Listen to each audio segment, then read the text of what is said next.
Hello everyone, my name is Isha Taneja and I am the co-founder and CEO of Complear Infosystem. In this video, I am going to talk about what are the steps or the plans you should make when you are creating your extraction, transformation and loading processes. So here are the steps. Number 1, create your high-level design document. What your high-level design document should include? Number 1, deployment strategy. How you are going to deploy your process. That strategy should be defined in your high-level document. Number 2 is identification of your sources. The sources from where you want to bring in the data, that should be clearly described in your high-level documents. The sources can be of 3 types: files, APIs and DBs. If your source system is file, you should understand what will be the type of data you will be getting. Will it be the partial data or will it be the full data?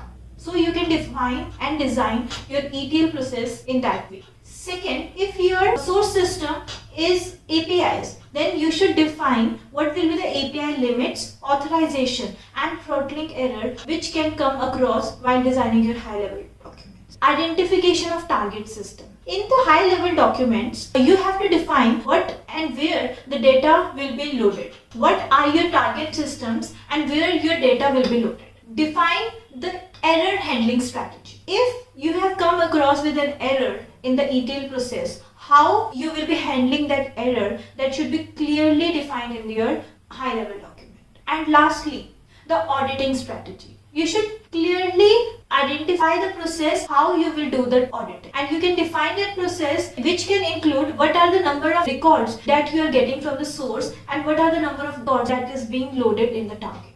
So by creating the high-level design, you will get a fair idea how the processes will look like and what will be your steps in order to define your ETL. Then the second very important design document is the low-level design document. In this document, you can create the source to target mapping document. In the source to target mapping documents is basically defined what are the values in the target system and how you will map those values from the sources. Each of the object in the target will have its individual source to target mapping document. One mapping document will include the information about the mandatory fields, business logics, transformation logics, and what will be its default values. Each of the document will contain the below information. What are the mandatory fields? What are the default values? If that field can be nullable or not nullable, and what are the transformation logic for each of the attributes. So one of the example of transformation logic is, suppose in the source system you have the values males and female, and in the target system you need to convert into M for male and F for female. So this kind of transformation logics you can define in your source to mapping documents. Also, you need to provide the information about the lookups and the type of lookup you will be using, because it can have a significant impact on your ETL designs.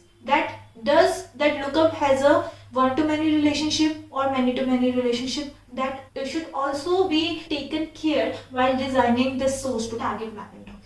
How you like this video? Please comment in below section. See you in next video. Thank you.